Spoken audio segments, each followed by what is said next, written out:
Hello welcome back to the next episode of fundamental analysis course. मेरा नाम है Kaiser Tahir, founder of Apex Academy. आज हम लोग बात करेंगे फंडामेंटल एनालिसिस के नेक्स्ट चैप्टर के ऊपर, जो कि हम सीखेंगे आरओई यानी कि return on equity.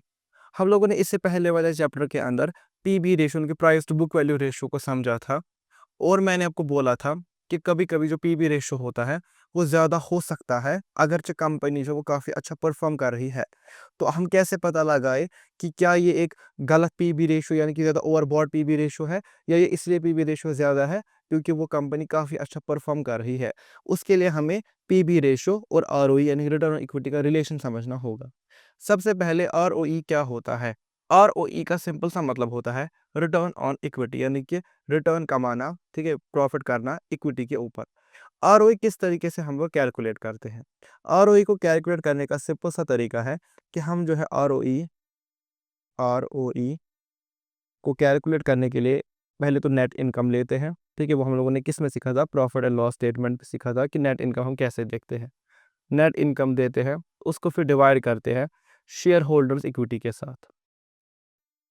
Share holders equity, ठीक है, मतलब टोटल जितने भी शेयर होल्डर है कंपनी के अंदर, चाहे फिर वो खुद ओनर्स हो, जो भी हो, या इन्वेस्टर्स हो, सारे उन सब की जो इक्विटी होती है वो शेयर होल्डर इक्विटी में आती है। इसका मतलब ये है कि शेयर होल्डर इक्विटी को हम लोग कंपनी की नेटवर्थ भी कह सकते हैं किसी हद तक। ठीक है, या हम कंपनी की बुक वैल्यू भी कह सकते हैं।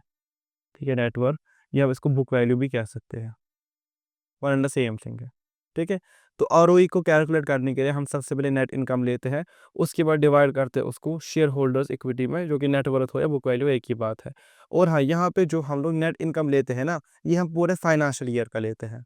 ये आप ध्यान में रखेंगे, क्योंकि सपोज कभी कभी क्वार्टरली रिजल्ट्स आते हैं, उसमें भी कंपनी अपना नेट इनकम दिखाती है। ठीक है, या और भी बहुत सारे नेट इनकम हम ले सकते हैं, लेकिन जो आपको इस कैलकुलेशन में नेट इनकम लेनी है वो आपको लेनी है फाइनेंशियल ईयर की, यानी कि मार्च टू मार्च। ठीक है, तो फिर आपको वहां पे क्या देखने को मिलेगा कि कंपनी ने आरओई कितना कमाया है। आरओई, ठीक है, आरओई कितना कमाया है। तो अगरचे कंपनी का जो आरओई है वो बढ़ रहा है, यानी कि कंपनी पैसे कमा रही है, और साथ में पीबी रेशो या तो हल्का हल्का इंक्रीज हो रहा है, या तो एक ही लेवल है, थोड़ा बहुत डिक्रीज हो रहा है, इस केस में ये पॉजिटिव साइन है। पॉजिटिव साइन क्यों है? क्योंकि कंपनी पैसे कमा रही है, तभी जाके लोगों को महंगे पे खरीदने के लिए तैयार है। अगर आप सपोज आरओई गिर रहा है लेकिन पीबी रेशो फिर भी बढ़ रहा है, या स्लोली स्लोली इंक्रीज हो रहा है, इसका मतलब ये है कि कंपनी पैसे ही नहीं कमा रही है लेकिन फिर भी पीबी रेशो बढ़ रहा है। इसका मतलब ये एक गलत पीबी रेशो है, यानी कि ये जो है ओवरबॉट हाइप की वजह से लोगों ने आर्टिफिशियल डिमांड इसमें क्रिएट की है, जिस वजह से इसका प्राइस काफ़ी ज़्यादा बढ़ गया है अपनी बुक वैल्यू के कंपैरिजन में। अगर कंपनी पैसे कमा रही है, उसके बाद अगर उसका जो पीबी रेशियो वो थोड़ा बहुत हाई है या इंक्रीजिंग ऑर्डर में है, उस केस में हम उस कंपनी को खरीद सकते हैं, क्योंकि कंपनी पैसे कमा रही है। ऐसा बात नहीं कि वो लॉस मेकिंग कंपनी है तो हम फिर भी उसका हाई पीबी में जो उसको बाय कर रहे हैं, नहीं, कंपनी पैसे कमा रही है। अगर जो कंपनी का आरओई गिर रहा है, पैसे ही नहीं कमा रही है कंपनी, लेकिन फिर भी पीवी रेशियो आपको हायर लेवल पे देखने को मिलना है, उस केस में आपको कंप्लीटली उस कंपनी को बाय करने से अवॉइड करना है, क्योंकि वो जो एक लॉस में की कंपनी है और हायर पीवी की वजह से उसमें आर्टिफिशियल डिमांड क्रिएट की गई है, जिस वजह से जो है वो उसका पीवी रेशियो हायर साइड पे है।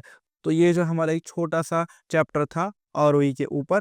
नेक्स्ट जो हमारा वीडियो होगा वो होगा ईवी एबिटा रेशियो के ऊपर। ईवी होता है एंटरप्राइज वैल्यू, एबिटा होता है earning before interest tax depreciation amortisation. काफ़ी इंपॉर्टेंट और बड़ा वीडियो वो रहने वाला है, तो वो जो है हमें नेक्स्ट चैप्टर में सीखेंगे। तो मुझे उम्मीद है आपको हर बार की तरह ये वाला वीडियो मुझे पसंद आया होगा।